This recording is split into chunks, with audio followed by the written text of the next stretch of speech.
जय जय भोले भंडारी, जय जय भोले भंडारी। महर्षि सूत जी चौथे अध्याय में महाशिव पुराण के गणों को इतनी कथा सुनाकर कहने लगे कि हे नारद जी का प्रश्न सुनकर के ब्रह्मा जी अत्यंत प्रसन्न हुए और भगवान सदाशिव का नाम सुनकर के श्री ब्रह्मा जी को रोमांच हो आया, अश्रुपात होने लगे। उन्होंने कहा, मेरे धन नारद, ए नारद तो धन्य है, तूने मेरे कुल का नाम उज्जवल कर दिया, क्योंकि तुम भगवान श्री सदाशिव के भक्त बने हो।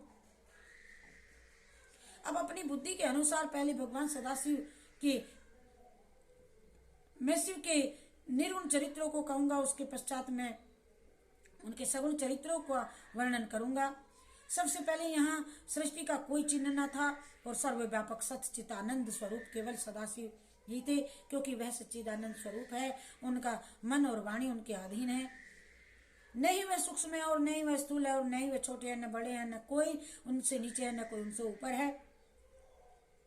माया से रहित तथा पापों से भरे हैं। वह जन्म मरण से मुक्त हैं, निराकार जन्मा और अनादि हैं, सारी सृष्टि के मालिक तथा सबसे बड़े हैं, कर्मों का फल देने वाले, सर्वव्यापक, आदि अंत से रहित। ऐसे भगवान सदाशिव की उपासना विष्णु भी करते हैं और मैं भी करता हूँ।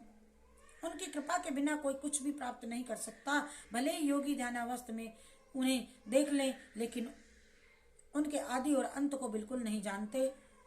उन संपूर्ण ज्ञान और सत्य स्वरूप भगवान श्री सदाशिव को वेद नीति नीति कहकर के पुकारते हैं। मूर्ख मनुष्य भला उन्हें क्या जान सकते हैं। वह निर्गुण है, बिना आंख का है और देखते हैं, बिना कान के हैं, सुनते भी हैं, बिना नाक के हैं, सूंघते भी हैं, बिना मुख के हैं, फिर खाते भी हैं, बिना जिह्वा के हैं और बोलते भी, बिना बिना हाथों के सारे तमाम काम भी करते हैं और बिना पैरों के चलते हैं। जिस महापुरुष के ऐसे विलक्षण काम हो, उनकी स्तुति भला कौन नहीं कर सकता। उन्होंने इच्छा की कि मैं एक हूं, एक आकार, और इस इच्छा से उत्पन्न होने के साथ ही वे एक हो गए। इस प्रकार निर्गुण व सगुण में कोई भेद नहीं। भगवान सदाशिव के सगुण स्वरूप का केवल ध्यान करना ही समस्त फलों का करने वाला है। वही भगवान विष्णु और विष्णु के उत्पन्न करने वाले सब कर्मों के साक्षी और विराट स्वरूप है। उनके नाम शिव, शंकर, हर, महेश, परम देव, जगदीश, अमीश, विबुध, परमात्मा, ब्रह्मा, ग्रीस, ईश, शंभु, सदाशिव, परमेश्वर, पार्वती पति, त्रिशूलधारी, चक्करी, ईश्वर, सुखदाता आदि इत्यादि अशंक है। वही भगवान सदाशिव परमेश्वर सृष्टि के कर्ता, धर्ता और आनंद को देने वाले हैं। उमापति भगवान परमानंद, सूर्य, चक्कर इत्यादि के गुणों से मुक्त सृष्टि, ब्रह्मा व विष्णु को उत्पन्न करने वाले हैं। ऐसे भगवान श्री सदाशिव सबके स्वामी हों। सबके स्वामी को वैष्णव विष्णु के नाम से शक्ति, शक्ति के नाम से सूर्य, उपासक रवि के नाम से गणेश जी की उन्हें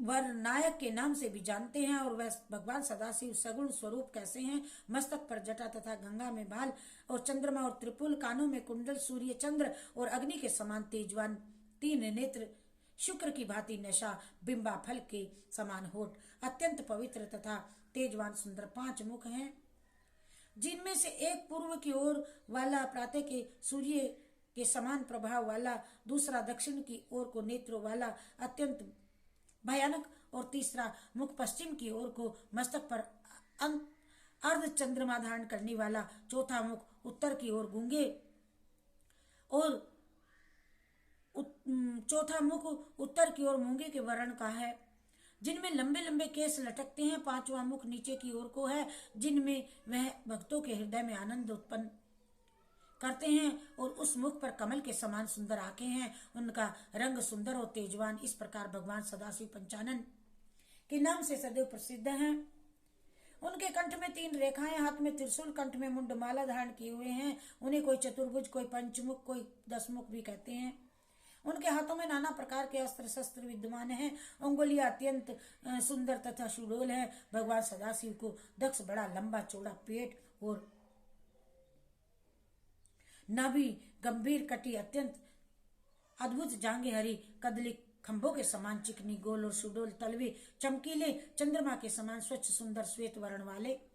भगवान सदाशिव मस्तक पर भस्म लगाए हुए, 5 कलाओं तथा ब्रह्मों से युक्त, 3 शक्तियों को धारण किए हुए, 5 और अक्षरों से बने हुए शरीर वाले भगवान सदाशिव योगियों और महर्षियों के ध्यान में शीघ्र नहीं आते और जिस प्रकार वह अनेकों ध्यान वाले भी हैं, लेकिन उनको जानने वाला यहाँ कौन है? भगवान सदाशिव की महिमा, नाम और ध्यान अगणित हैं, जिनको वेद पुराण और तपस्वी भी नहीं जान सके, लेकिन उनकी कृपा से मूर्ख भी उनके दर्शन कर लेते हैं।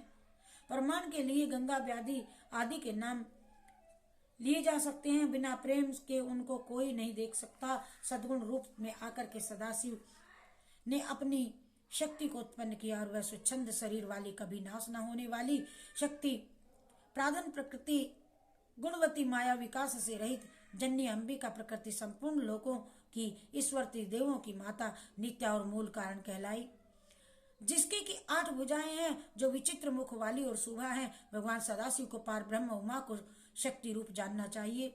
सदाशिव ने उमा के साथ विहार करने के लिए शिवलोक नामक क्षेत्र की रचना की और उसी उत्तम क्षेत्र को काशी कहते हैं। और इसी उत्तम नगरी को भगवान सदाशिव जी ने एक रतनमयी सुंदर भवन बनवाया और शिवा के साथ में वहां रहने लगे। और उस सुंदर नगरी को देख करके भगवान सदाशिव ने अपनी शक्ति शिवा से कहा कि यह स्थान बड़ा सुंदर है, परम पवित्र है, मुझे बड़ा प्रिय है।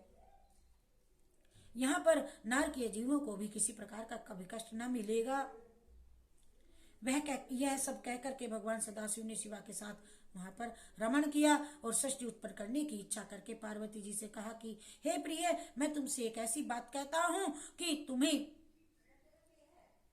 मुझे और तुम्हें दोनों को ये बात सुख देने वाली है। जय जय जय जय शिव शंकर भोलेनाथ की जय।